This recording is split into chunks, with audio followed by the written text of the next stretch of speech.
Hello everybody, we're going to get started here in a couple of minutes. Sorry for the delayed start in the stream, had some issues to be ironed out, but we'll get started here in about a minute.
All right, let's get started here.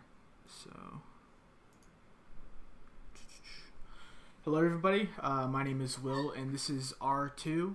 So, kind of appending on what we covered in R1 last week. So, a little bit about myself. I'm a senior at the University of Florida. I've been using R for about 3 years now, and yeah, I've been a part of DSI for about 2 years. I've been teaching R for about 2 years as well. So mainly in this this session, we're going to talk about data visualization and mainly using ggplot. I'll take out my headphones here. I don't even need them.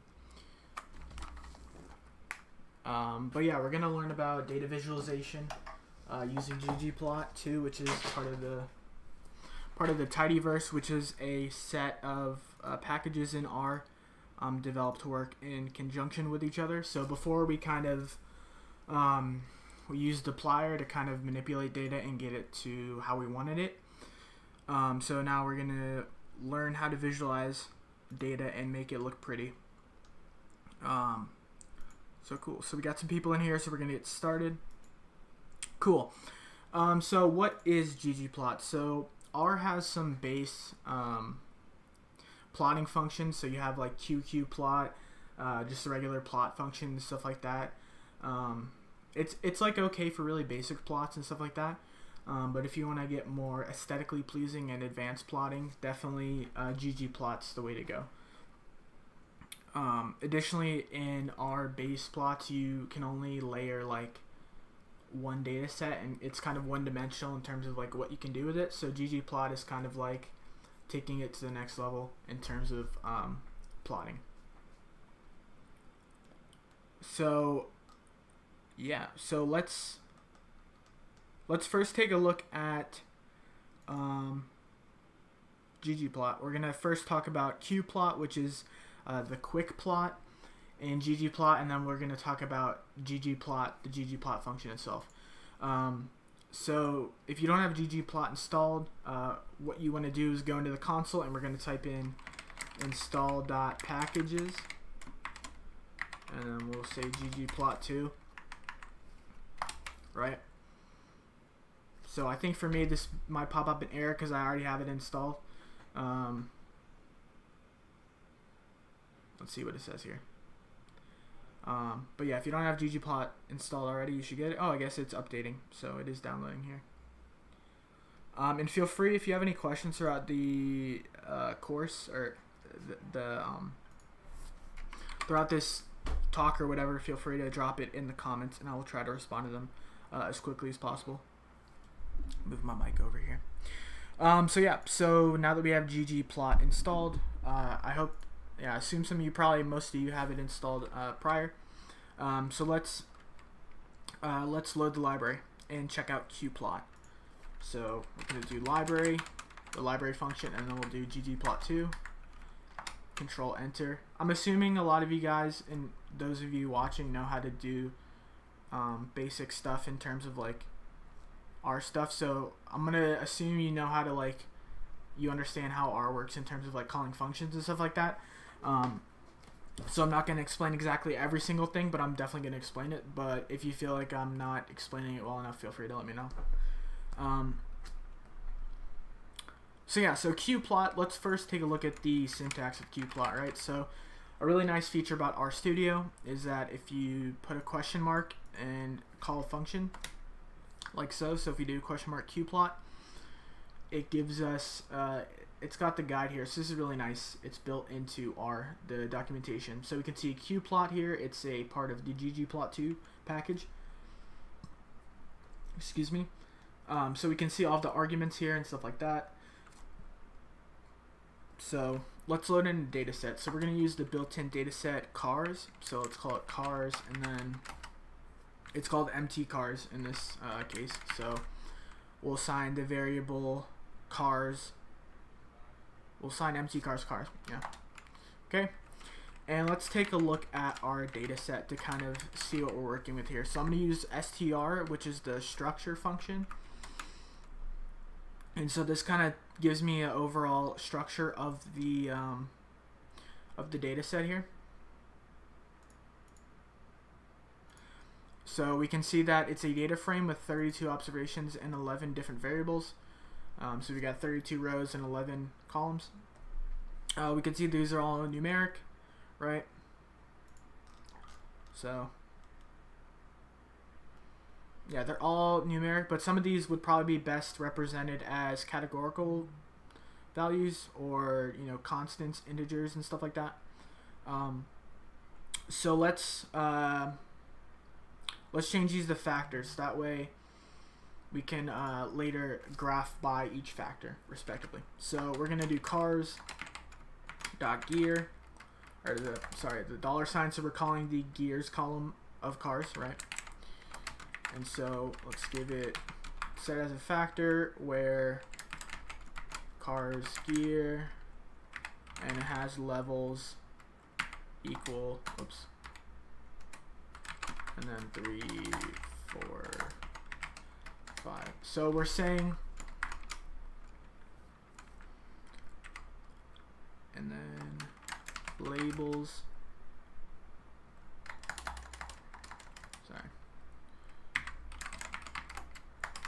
and then we'll do labels equals, so that way we can label the factors, right? So we'll do 3 gears, 4 gears, and 5 gears, right? And then we'll add another thing to close it off. So what we're doing is we're gonna set cars gear. We're overriding the current. We're writing the gear column to be a factor column with levels 3, 4, 5, and then we're gonna label each of those factor levels 3 gears, 4 gears, 5 gears, right? Okay, let's run that. Cool. And now we're gonna do a similar thing for AM, which is whether or not it's automatic or manual. So we're gonna do a similar thing. So factor, and what we're gonna make a factor is cars, the AM column. And then we'll set levels equal to 0, 1. So, the concatenate is creating a vector of just having 1 and 0 in it. So similar thing, we're going to do labels. Can't spell labels. Labels equal concatenate, and then we'll do automatic, right? And then manual. So this is just how the data is set up. Obviously, you want to, if your data has any sort of key or something like that, you definitely want to check that out to make sure you level the factors appropriately. So let's run that. And then lastly, we'll do a thing with cylinders. So cars, sil, levels equal, and then we'll do, 4, 6, 8, right? Comma, labels equal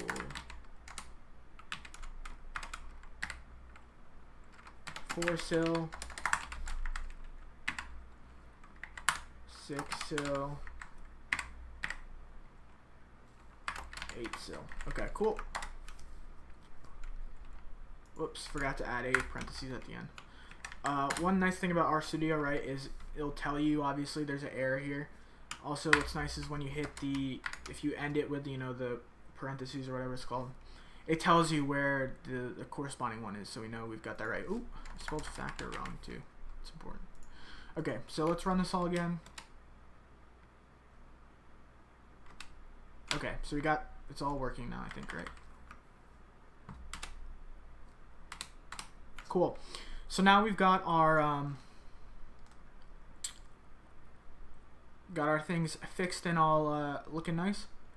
So we're gonna use qplot and we're gonna graph the data of the cars data set, right? So we're gonna use the cars data set and let's make some cool graphs, right? So let's get into it. So we'll do qplot, and so our x is gonna be WT, which is, I'm not sure what WT is. Weight, yeah, it's weight. Okay, so weight, so we're gonna graph weight on the X, MPG on the Y, and our data is gonna be cars, and our color is going to be gear. So now that we have, before if we didn't have gear, it's a factor, right? It may not work in the sense of like it being a number, as opposed now it's a factor, right? So there's 3 distinct values, so we're gonna have 3 distinct colors, right? So let's graph that. What did I do wrong here? From a hue palette. 1 second, guys.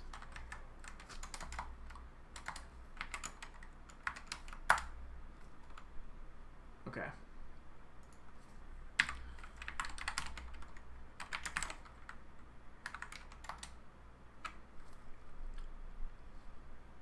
Okay, this was written, the copy that I'm going off of was written a little bit late, or a little bit a while ago.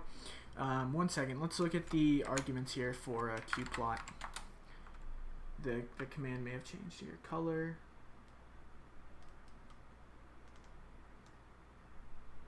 Oh, it's the British color, that's why. God damn it. Okay. Oh, it still's not working. 1 second.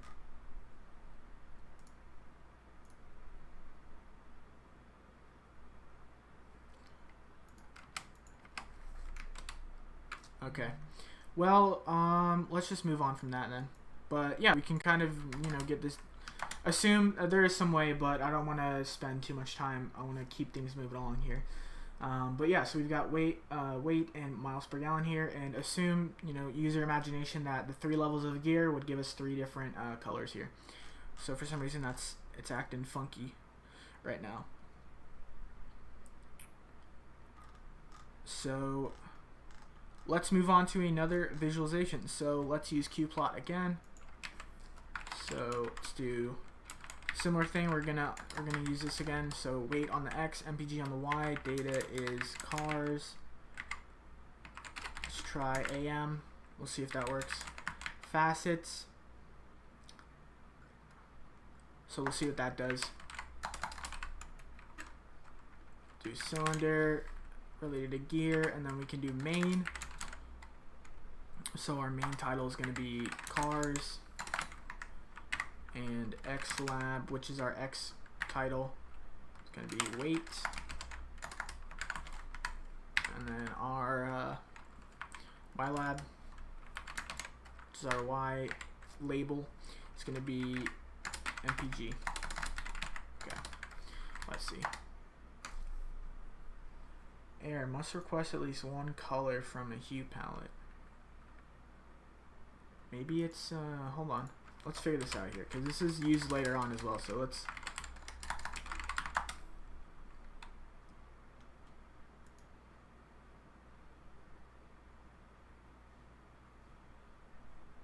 make sure I run this again. Okay.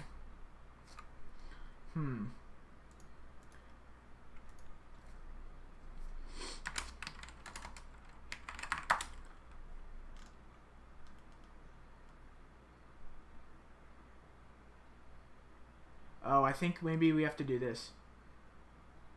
Let's try that.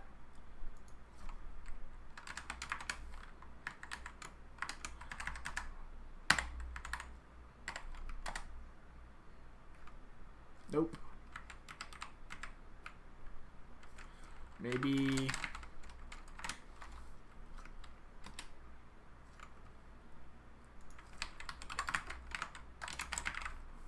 let's try this. If not, it's not the biggest a deal, but I want to see if we can... Okay, I'm going to give you guys a second to catch up on the code real quick. I'm going to Google this, this error that I'm getting here. Apologize here. Let's see if we can figure it out.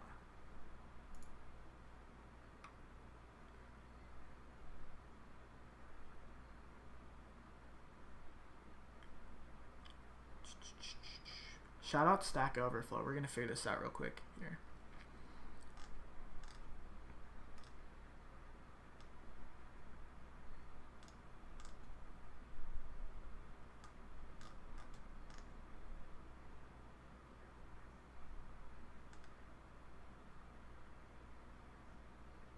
Okay, so I guess it's an issue with NAs. So let's look at our car data real quick. So this is, you know, this is part of the R experience debugging. All right, so let's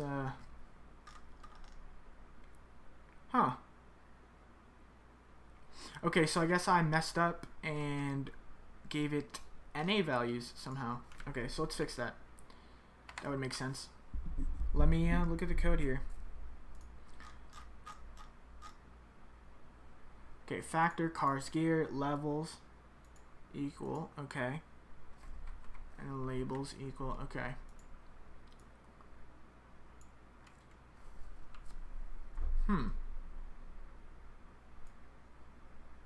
Okay, you know what? We're going to switch this up a bit. So let's do...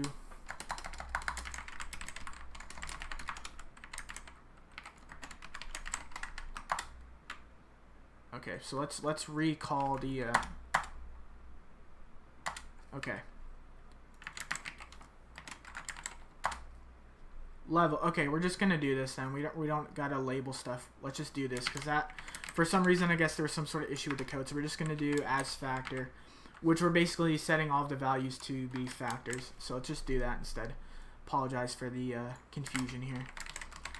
We can always label it later or something, you know. So let's do that. And now these plots should work. Now if we look at cars, okay, perfect. We don't have any NA values. And then let's go back here. We'll do color equals here, and now it should work.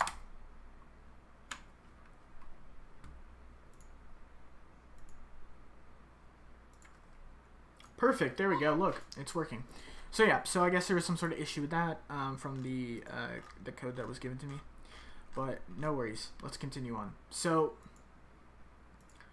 yeah. So this works the same as what I did before. So just to reiterate here, we're taking cars gear and we're setting it as .factor. So we're coercing all of the columns to have factor values, and it's determining that on its own because they're just numbers. If you had more advanced things in the data frame, then you would probably need to specify further stuff. But since it's just numbers, really simple, we can just do that. So let's do this here. So now it should work. Perfect.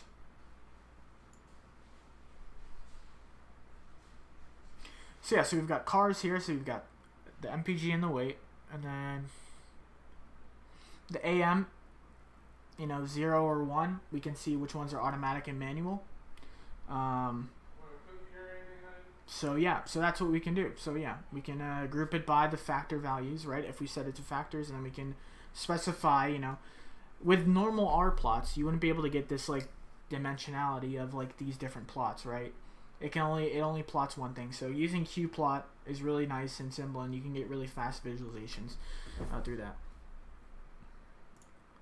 So cool.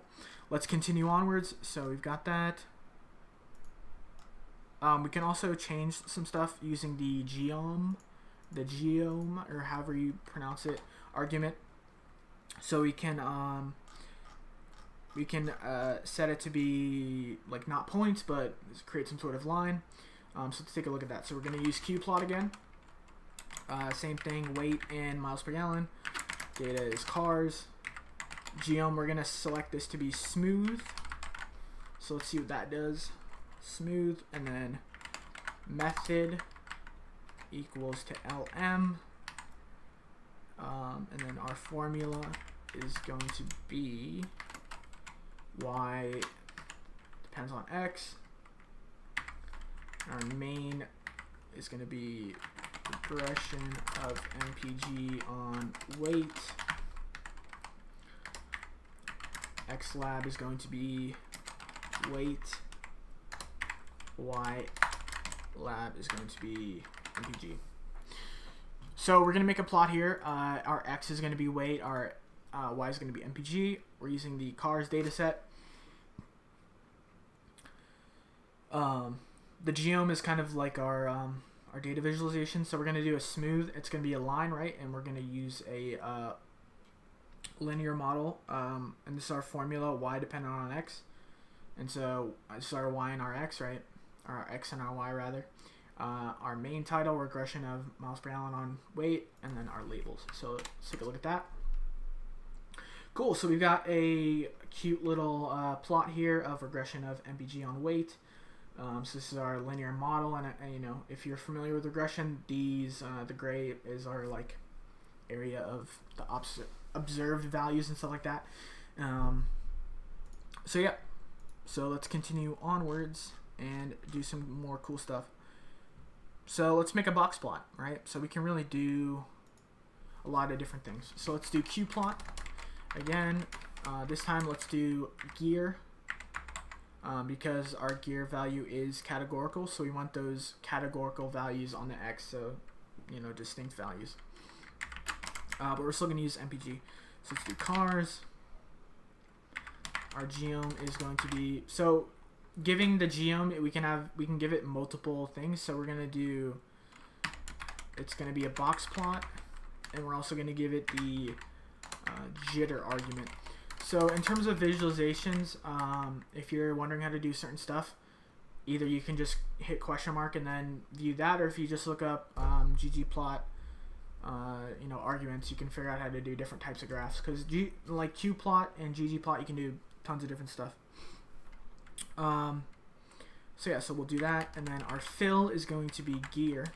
That will be made apparent what that is in a second, and then just give it a title and make it look pretty. So mileage by gear number,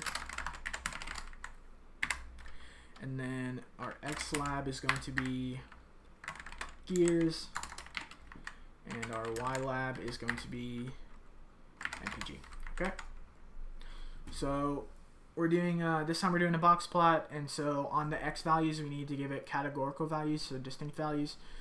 So we're going to use gears, and our Y is going to be MPG, the same, giving it the cars data. We're specifying box plot and jitter, geom things, and our fill is going to be gear, which is our X value, and then our titles. Cool. So let's run that and see what we got. Cool. So this is what we got here. So we got our geez, this thing's looking stretched. Okay, so we've got mileage by gear number. So we got 3, 4, 5, which are our factors for gears, right? And so the jitter, what it does is it shows us all of the different, you know, values that we observe in the categories. So it generates a box plot. You know, if you're familiar with stats 1, you know, we got our, what's it, 25, 75, and then average or something like that. I forget. It's been a minute since I've taken stats 1. And then it fills by our gear, so it's filling in our values, right? So 3, 4, 5. Cool.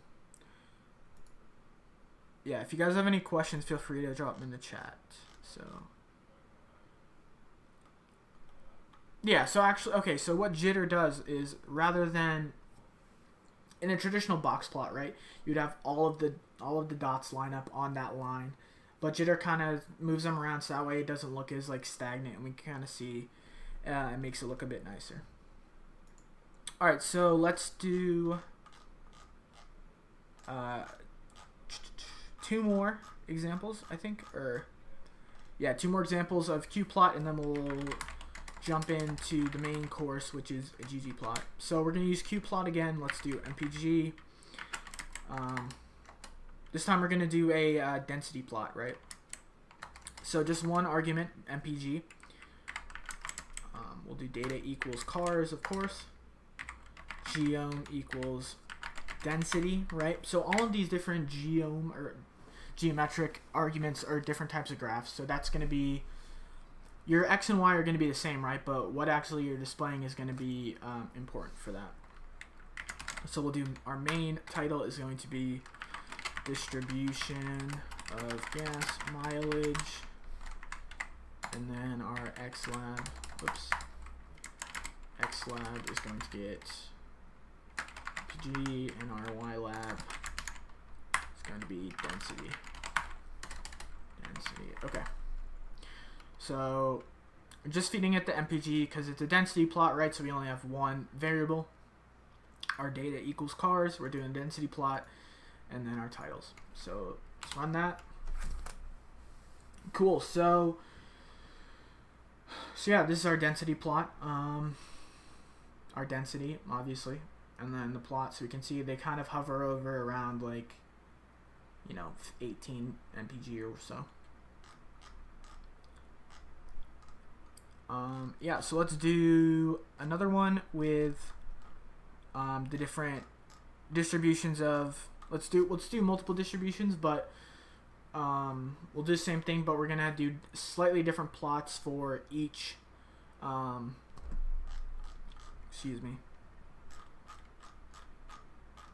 for each of the different gears, rather. So let's do qplot, and then we'll do mpg again, data equal cars, geom, density, right? Similar stuff. This time we're going to do fill equals gear, and we're going to do alpha equals 0.5. So what this alpha value does is, we'll see in a second actually. Our alpha value, I believe, is going to be what the, I don't know, we'll figure it out here in a second. Let's see. Okay, so alpha is 0.5, and our main title is going to be distribution of gas mileage, right? And then our x lab is going to be mpg, and then our y lab is going to be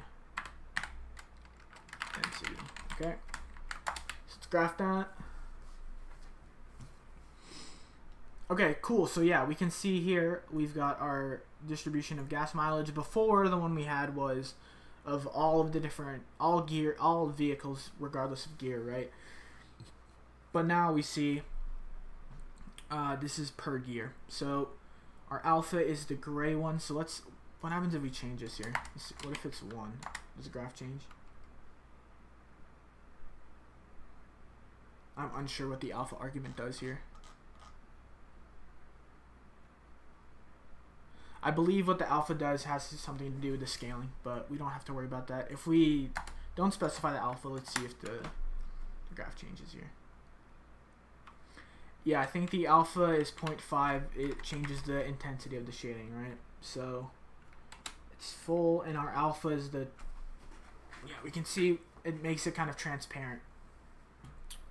If you want to do that for aesthetic reasons, or so you can kind of see, I guess you can kind of see where they intersect. So that's why you'd want to specify the alpha. But if you don't, then it would just be solid lines. You won't be able to see. You can see there's some overlap between them.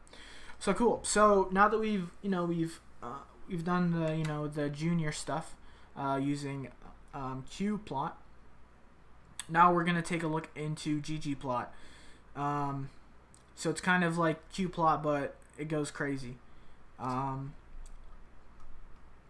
So a lot of it's still similar, right? We still need data, we need geom, we need our x and our y. But in terms of the arguments and stuff like that, it's going to look slightly different. So working before in qplot, it was all in one function, right? So we just did everything within the confines of the parentheses. But in ggplot and stuff like that, we're going to have a lot more additional arguments. So let's look at... and what's nice about ggplot too is you can make these really simple graphs, and then you can just add on more arguments to increase the complexity of it. Cool. So let's get into ggplot here. So let's kind of make a scatter plot similar to the one in the first example we did. So we'll do ggplot. Our data is going to be equal to cars, and now this is where the crucial step is. So we're going to do plus. And so we're going to give a point. We're going to generate a set of points, and the x values of the points are going to be weight. The y is going to be equal to mpg, and the color is going to be related to gear. Okay.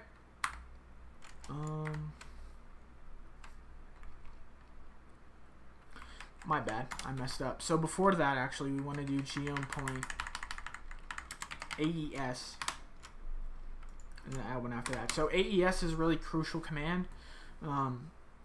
So we're saying we want a geometric point, but the aesthetics, so the appearance of it, what's going to determine the appearance and where it shows up on the graph, right?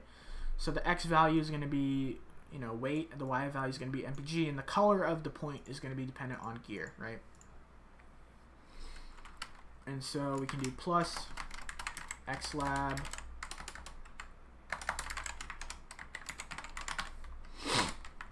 So you see how it's different, right? We can just add these arguments with plus as opposed to formatting them within the function. So we'll do mpg, right? And if we do this, get a very similar plot to the first one.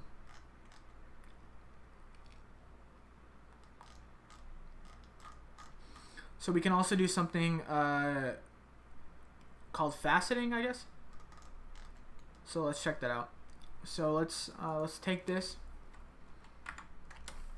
Let's copy what we wrote before here. And so we're going to assign this to the value of p. So p is this, right? So this is going to be our ggplot data. So I just copied what we had before the titles. Or rather, we can include the titles. Yeah, we need to include the titles, I guess. Actually, ignore that. We're just going to retype this out. So let's set p equal to ggplot. Our data is going to be cars. And then let's just copy the titles we had from before. Oops. Okay.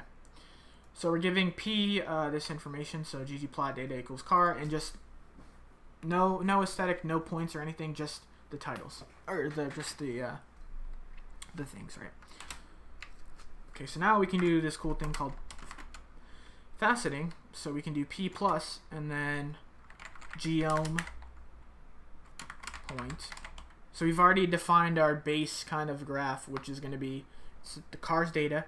Our x is going to be the weight, and the y is going to be the miles per gallon. So now we can kind of facet that, I guess, as you would say. So let's do x equals wt, y equals mpg, and our color is gear, so similar to before, right? And then plus facet grid, and then gear and cylinder. So let's see what that does.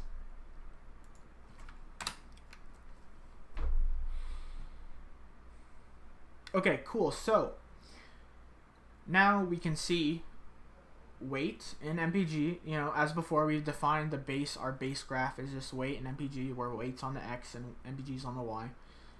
But now we're creating a grid, right? Facet grid of gear and cycles. So these are the cycles. 3, 4, 5. My bad. These are the different gears. So 3, 4, and 5 are the gears. And the cycles are 4, 6, and 8. So we have all these grids set up based on that, right? So you can kind of see these distinct categories.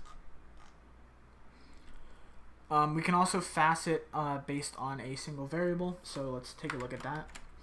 So we'll do p plus and then geom point, and then we'll do AES, x equals WT, y equals MPG, color is equal to gear,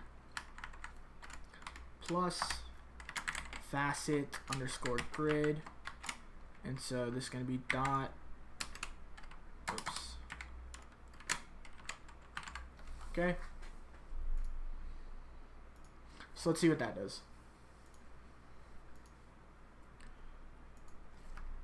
Run that.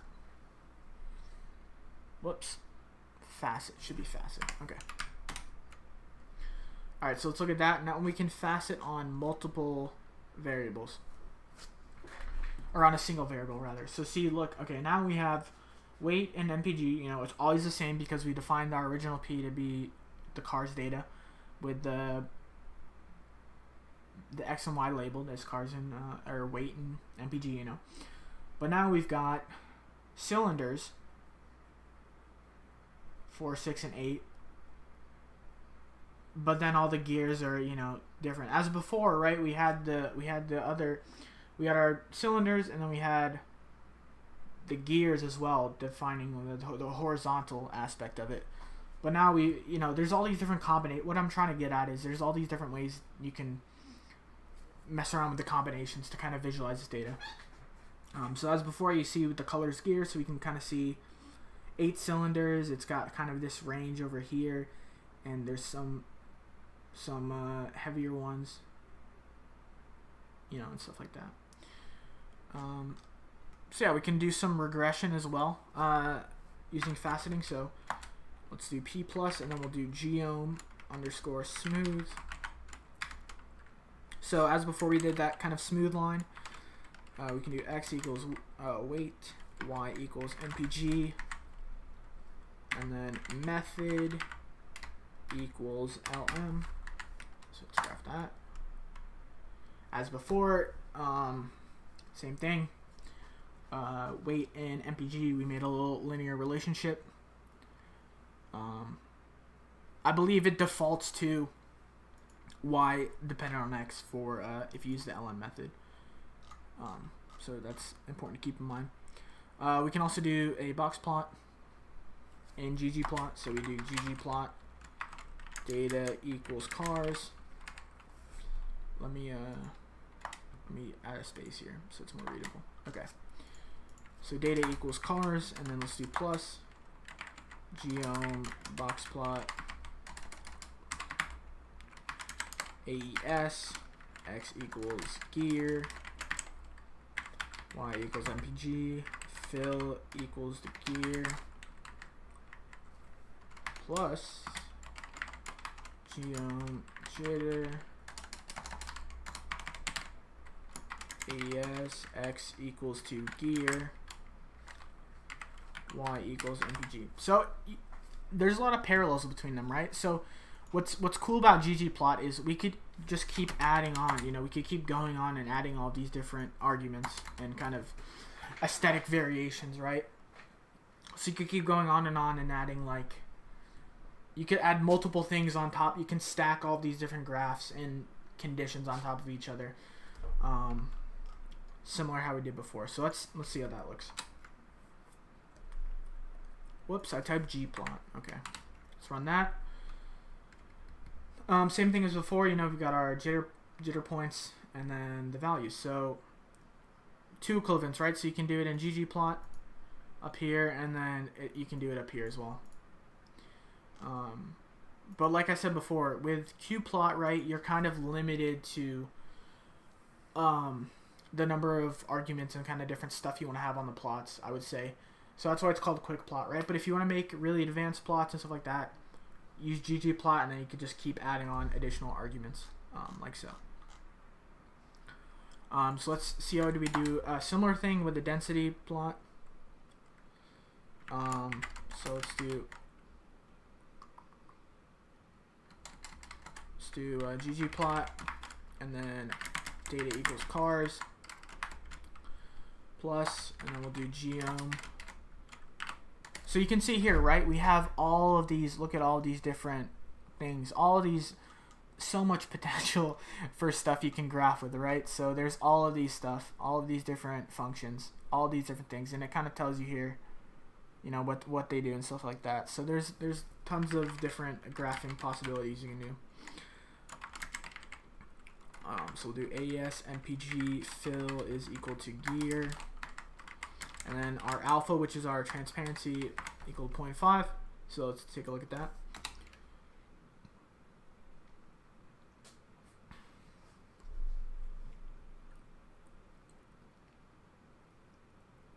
Alright, it's giving me something blank.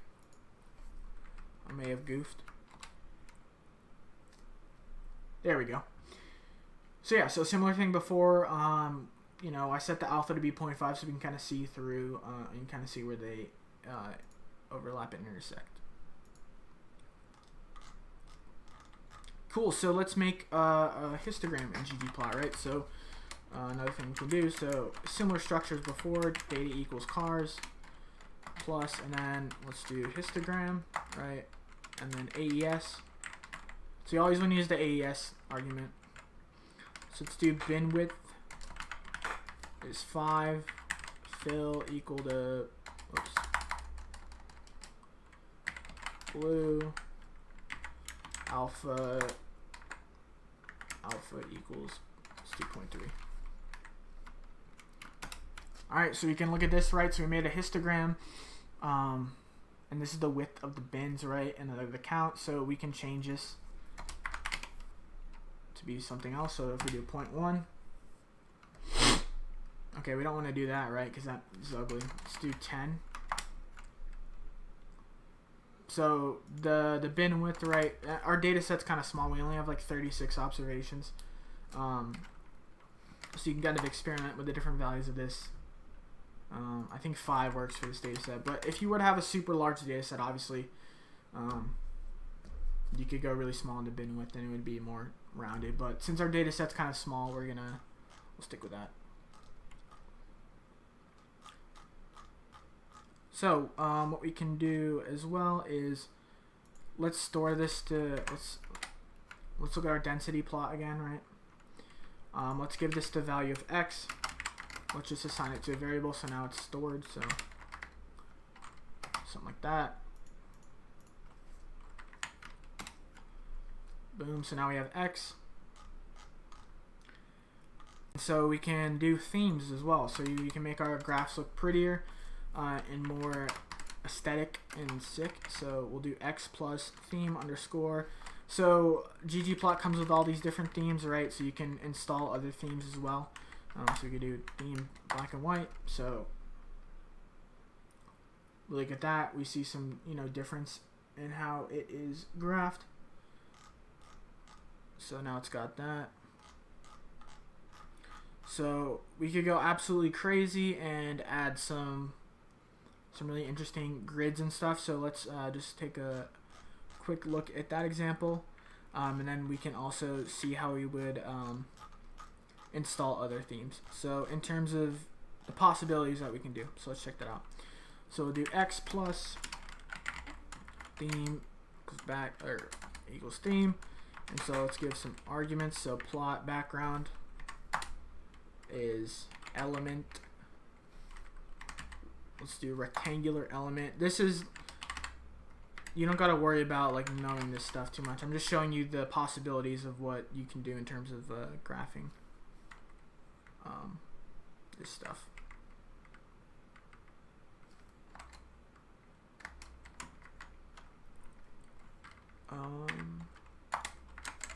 Panel.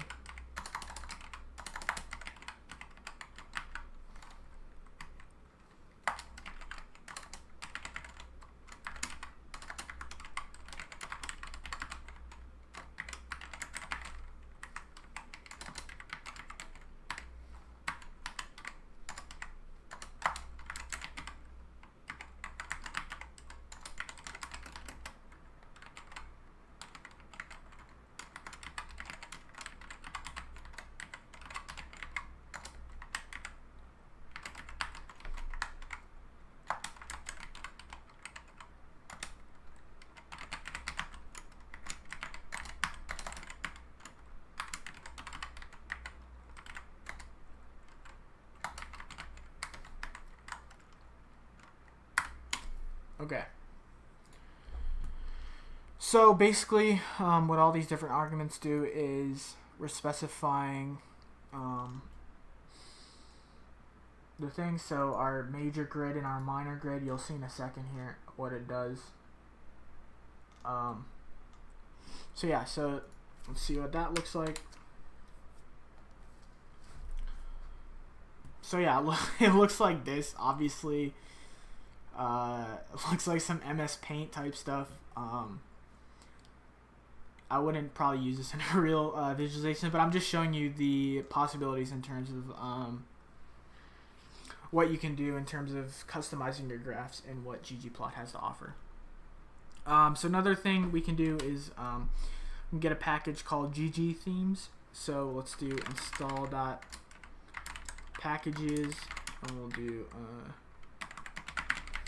that. I think I might have already had it installed, but we'll install it for the sake of this.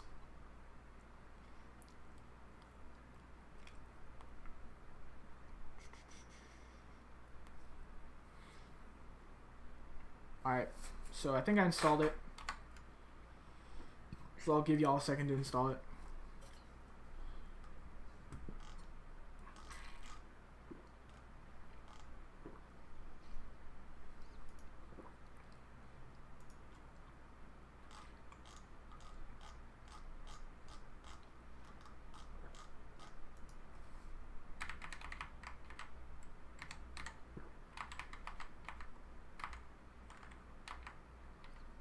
Alright. So yeah, so excuse me. So let's add a theme. So they got a bunch of themes, so now we can see or rather we need to load the library first.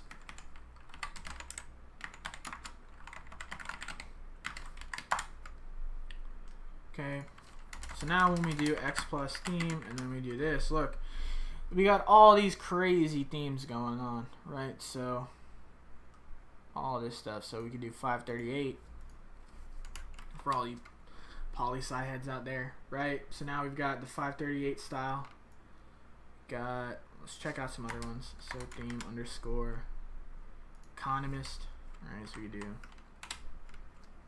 do that.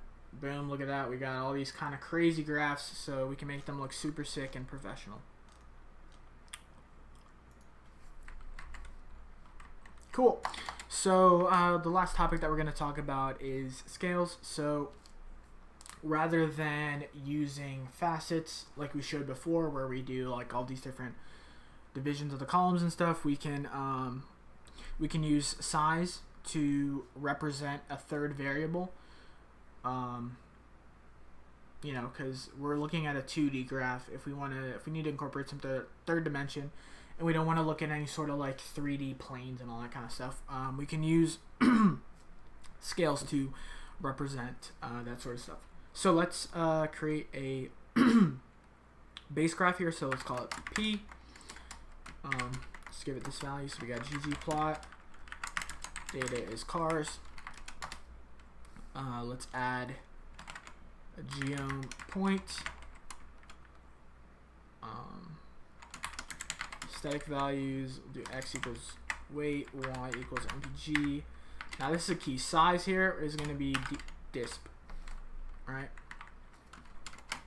So this is where we'll see the third dimension stuff. So we'll do plus xlab weight plus ylab mpg, right?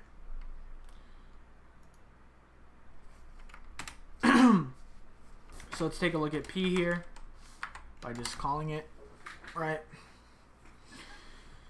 So we've got all of our points, weight and mpg, right? But the disp, which is I don't know what that value is off the top of my head from the data set, right? But it's some sort of value, and we can see here that the bigger the circle is, the higher the value. So that's a good way to incorporate a third dimensionality.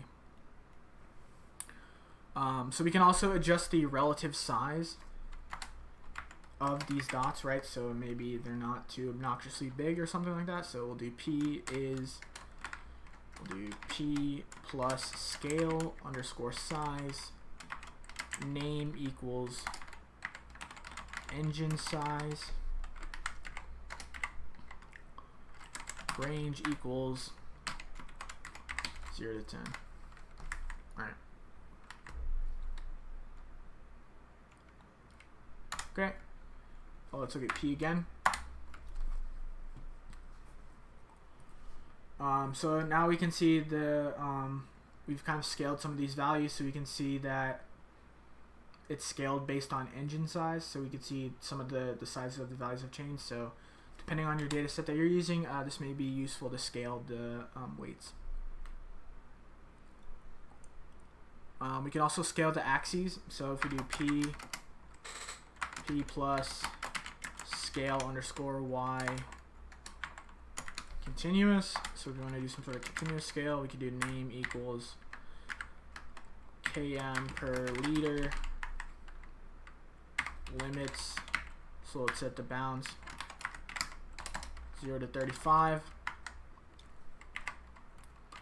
Breaks equals sequence 0 to 35 by 5. So we're gonna do sequence going from 0 to 35 every 5 numbers, right? So we can do that. Let's take a look at P now. So now we have these. We're still doing weight and stuff like that, but now it's based on kilometers per liter, right? So we're changing the scale of that. So let's add another X. We can scale along X as well. So we'll do P plus scale X continuous, and then breaks sequence 0 to 6 by 0.5. And let's look at P. So yeah, so all of this goes to show that you can really go like super in depth to like get your graph to look exactly how you want it, right? So there's all these different ways you can visualize the data, and then you can change how it looks. You can add grids, you can change themes, you can constrain the values and scale things. You know, there's other scales. You could do logarithmic scales and stuff like that. This is just a continuous scale, right? So there's really like infinite possibilities in terms of creating different graphs and visualizations. So we're gonna cover 3 more things. So colors, shapes, and lines. So we're not limited to just points. So let's see what we can do. So first we can change the color. So we'll start a value, we'll give it Q, and let's do ggplot. All reliable data is cars. Excuse me. And then we'll do geom point.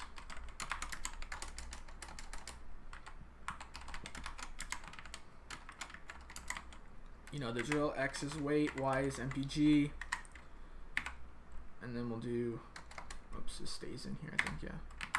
Color is equal to AM, and let's give it a label. So XLab is weight, YLab is miles per gallon.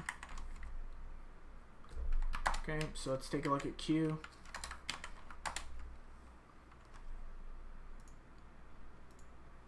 Right, so similar to the thing we made in the first one. So what we can do now is we'll do Q plus scale underscore color underscore manual, and our values are going to be orange and blue. A good color combination, if I do say so myself. So now if we do that, so let's compare the two, right?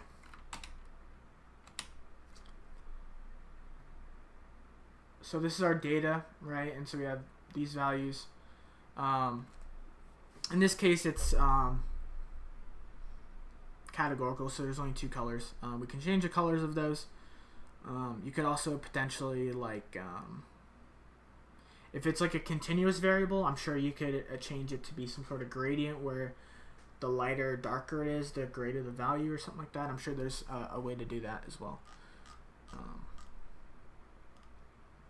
So we can also do shapes, right? So we're not limited to little dots and circles.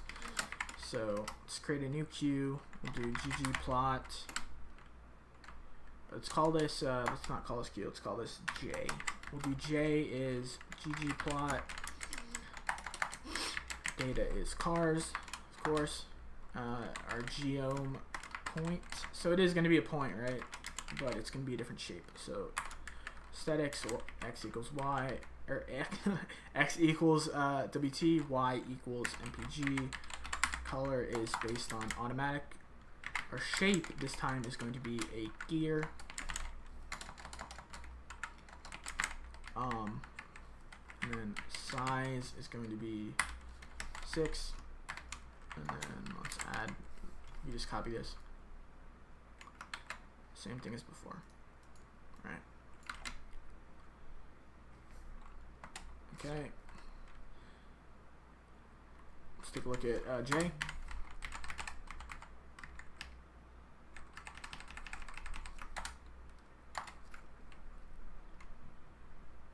Alright, so now we have all these little cute little shapes, right? So we've got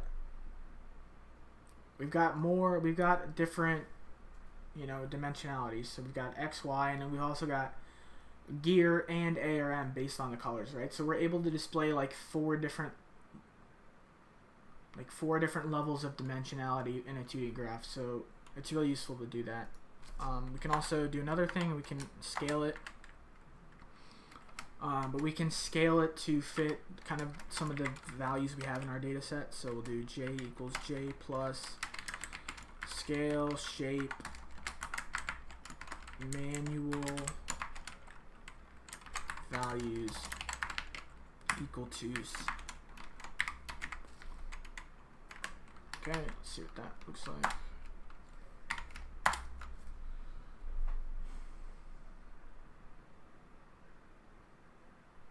I believe what this does is just changes the shapes, right? If you were to look at the arguments in it, right? So we can do all these, you know, shapes and stuff like that. Last thing that we can do is add different lines in. So if we wanted to add a trend line through it, we can do that really easily. So if we do J plus geom H line, which is a, let's see what it says. Yeah, it's a rule or line, right? So we can kind of specify the line. So our y-intercept is going to be 20 plus geom underscore v line. So our horizontal and vertical lines. X-intercept is 1 to 5 plus geom AB line. This is going to be our like trend line, right? Intercept is 37, slope is -5,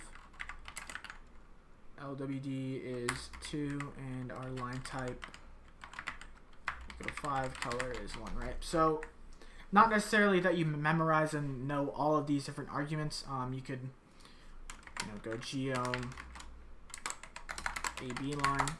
All right, you could look this up and then look at all the arguments and stuff like that and figure it out. Right, so there's all these different things. I'm just showing you the capabilities of ggplot, right? So let's take a look at this. Whoops. That's slope. Yeah, that's going to make it look all messed up here. Okay. Okay, I have to redefine J because I messed up here.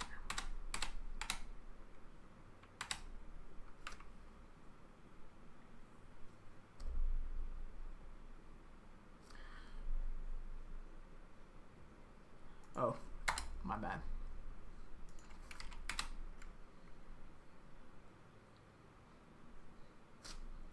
One second. I think I mistyped. 20, 1 to 5. Yeah.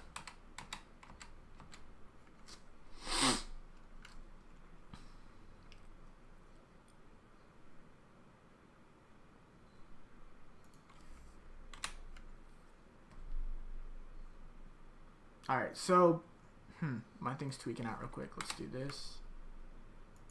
And then this. And then okay. So yeah, so I guess my code's acting up a little bit, but um, this is right. I think that the AB line is hold on one second. AB line.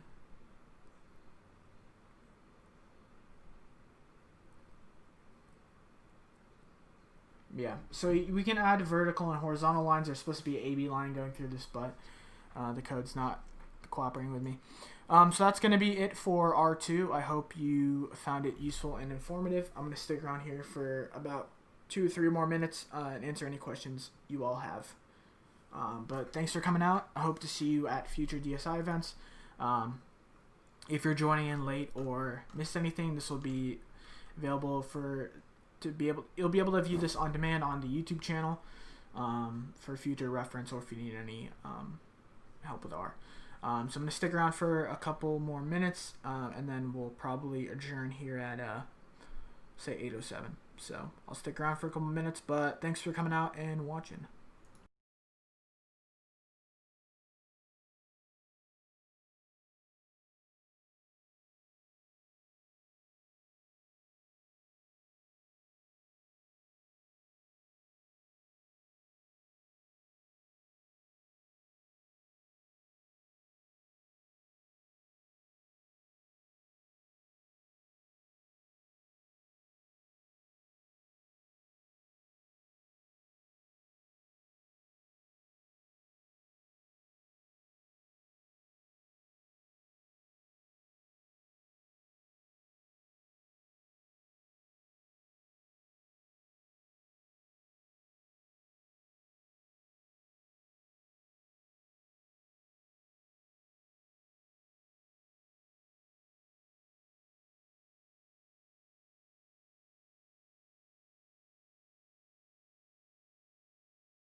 Thanks for coming out, Samir. Glad you could get some help out of it.